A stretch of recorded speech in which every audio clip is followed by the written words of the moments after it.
So now that you understand all the logistics of your exchange and what to expect, we are going to get to know the UK a little bit better. So we're going to cover the culture of the country, the demographics, the political situation, etc. Now we'll watch a quick video on the history of the UK. The history of Great Britain, which is not so great anymore, but it was.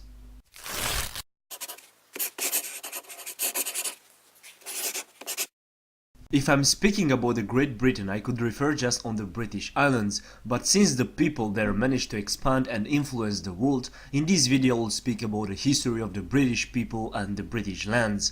Let's start from the beginnings. The Kingdom of Great Britain came into being on the 1st of May 1707 as a result of the political union of the Kingdom of England and the Kingdom of Scotland. The Queen Anne died without any heir in 1714. And the distant German cousin George of Hanover was called to rule over the UK. He couldn't speak a word in English. George II was also German-born.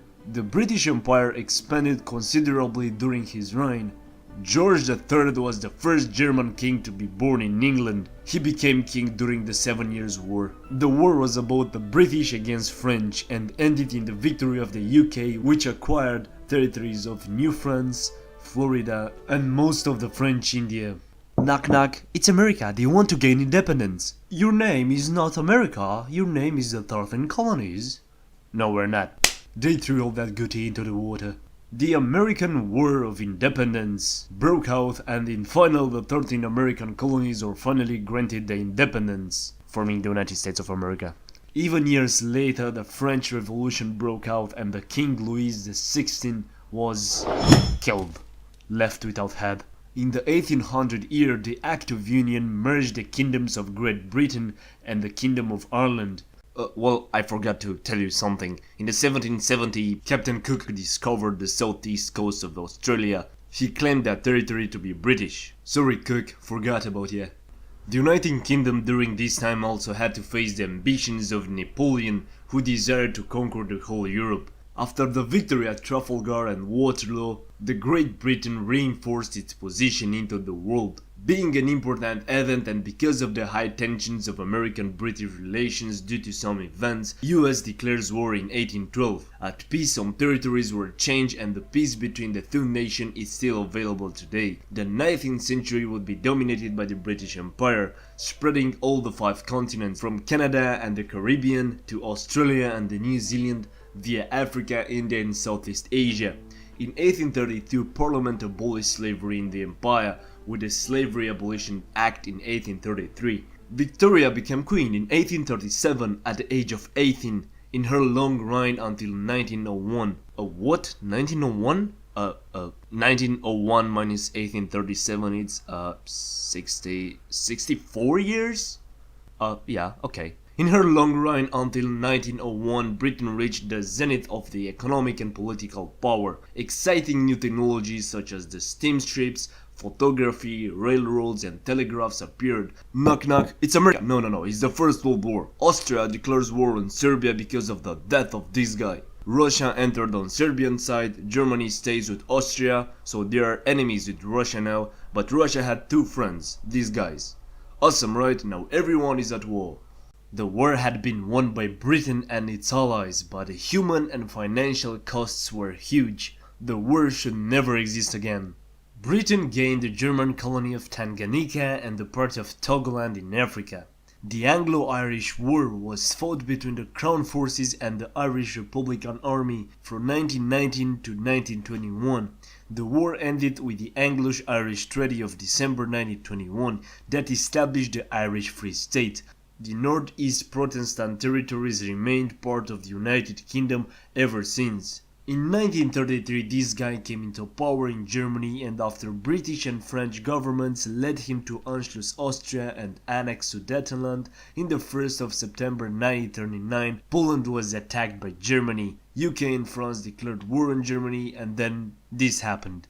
British forces resisted against Hitler's ambitions to conquer the island. The London was bombed. Then Britain became the bomber. On the 6th of June 1944 the D-Day happened. Normandy beaches were assaulted by British, American and Canadian forces. And they won. In the final, the Germans lost the game. After the war in 1949, NATO was created and UK was one of the founders. The fall was near the corner for the British Empire, beginning to gain independence to former provinces in Asia and in the 60s in Africa. The fall is marked by the cession of Hong Kong to China in 1997. They joined EU in 1973 to get out after the referendum in 2016. I know there are many other details to talk about, but because this nation has a rich history, we could speak about it for hours. I will end here. Hope you enjoyed it, and if you did, please hit the subscribe button. See you next time.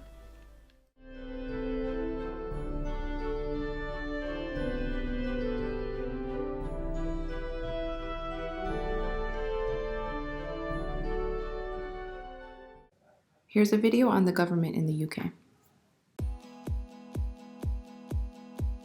Healthcare, education, the environment, international aid, crime. Issues affecting all our lives are shaped and driven by Parliament. But how did it all begin? What does Parliament do all day, and how do you fit in? Parliament has evolved throughout its long history to become what it is today, changing over time to meet the needs of the people. Two key historical events began this process. In 1215, King John put his seal on Magna Carta and agreed to a list of 63 rules set out by a group of barons. This ensured for the first time that no one, not even the king, was above the law. 50 years later, Simon de Montfort, for the first time, invited representatives of the towns and shires to his 1265 Parliament. These events established the foundations for the representative democracy we have today, and from this point onwards, the power to make decisions for the nation passed, over time, from the monarch to Parliament. Let's take a closer look at the UK Parliament today.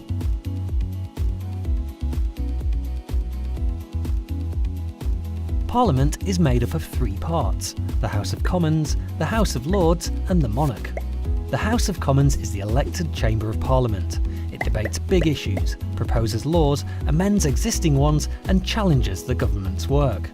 There are 650 members of Parliament, or MPs, who each represent a constituency in the UK. They belong to either a political party or are independent, and are elected by constituents of the area they want to represent.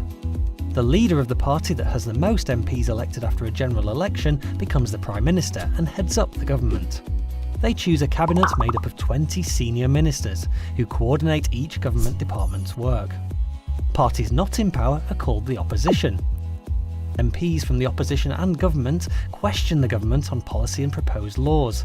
The Speaker keeps the House in order by chairing these debates.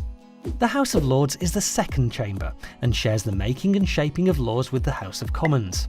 It has around 800 members and it's made up mostly of life peers, and also includes hereditary peers and bishops.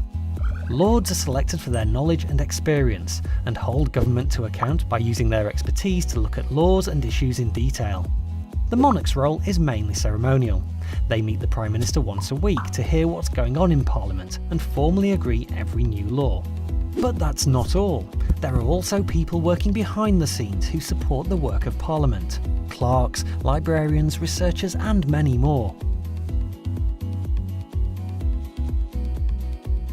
The government has been elected to run the country, and Parliament holds the government to account for us, the public. But how? Prime Minister's questions and ministerial questions give MPs and Lords the opportunity to challenge the government's policies. It's in these debates that they can share the views of their constituents and the public and how new policies may affect them. Another important way Parliament can scrutinise or look in detail at the work of government is through select committees. Select committees analyse and scrutinise policy. They're made up of either MPs, Lords, or a mixture of both. Together, committee members look at a particular subject and make recommendations on improvements. Witnesses with expertise in the area under scrutiny are called to give evidence, which is used to help shape the committee's inquiry. Members of the public, like you, with a view on the subject can also give evidence for consideration. At the end of an inquiry, a committee writes a report with recommendations that the government usually responds to within 60 days. Both houses in Parliament share responsibility for making and shaping laws, but where do laws come from in the first place? A bill is a proposal for a new law, or to change an existing law, and comes from lots of places, like governing and opposition parties, public inquiries, civil servants or campaign groups. So how does an idea get turned into a law? Imagine the government wanted to place greater controls over the internet. A proposal called a Green Paper is published, which presents the government's ideas for future policy. This is open for public discussion, with interested groups like internet service providers and others likely to be affected. Once findings are gathered, a white paper is published, which outlines a firmer plan for government policy. Cabinet ministers must agree whether the proposal is taken forward. Once agreed, a bill is drawn up, and the minister responsible for the policy introduces the bill to Parliament for debate. MPs and members of the House of Lords comment on, debate or amend the bill through several stages, and at the end of the process, apart from very rare circumstances, it must be agreed by both houses. It's then passed to the monarch, who gives formal approval, or royal assent, and the bill becomes law, called an Act of Parliament. In the UK, we live in a democracy, which means power is in the hands of the people through our right to vote. Throughout history, lots of people in the UK have campaigned for the voting rights we have today. There are lots of different types of elections to vote in: general, local, European. Let's take a closer look at how MPs are elected to the House of Commons through the general election. General elections take place in the UK usually once every 5 years, and every seat is up for grabs. On polling day, voters make a choice from a list of candidates. The candidate with the most votes then becomes that constituency's MP. OK, but how would I know who to vote for? Before elections, candidates need to campaign to get people to vote for them. Campaigning can involve handing out political leaflets, speaking in public debates, talking to people during door-to-door visits, and party political broadcasts. Parties standing for election publish a declaration of their policies during the campaign, called a manifesto. Once elected, an MP represents all their constituents, even the ones that didn't vote or voted for a different candidate. The party with the most MPs elected forms the government, and their leader becomes Prime Minister. And if there's a hung parliament, where there's no clear winner, then a minority government or a coalition government may be created, or a fresh election held. One way to have a say in how the country is run is to use your vote. You have to be 18 or over to vote in general elections, but you can register from the age of 16. There are lots of other ways to get involved and have your voice heard, whatever your age. Remember, MPs represent all of their constituents. But how? You can visit an MP in their local constituency office, or you can even travel to the Houses of Parliament to lobby them in Central Lobby. Lords have knowledge and experience in specific subject areas. You can look them up by policy interest on the Parliament website. Anyone can contact any Lord or their local MP by letter, phone or email to discuss an issue that's important to them or their community. Sometimes though, there's strength in numbers, so to get your voice heard, you could join the youth section of a party or the UK Youth Parliament. If you're passionate about an issue, you could start a petition for a cause either on paper or online, or join an existing campaign, pressure or protest group to influence decision making. These groups use different methods to get their voices heard, from lobbying to peaceful protest, all designed to bring about change. And don't forget, you can get your voice heard in school or college too by joining or starting a student council, a bit like a mini parliament.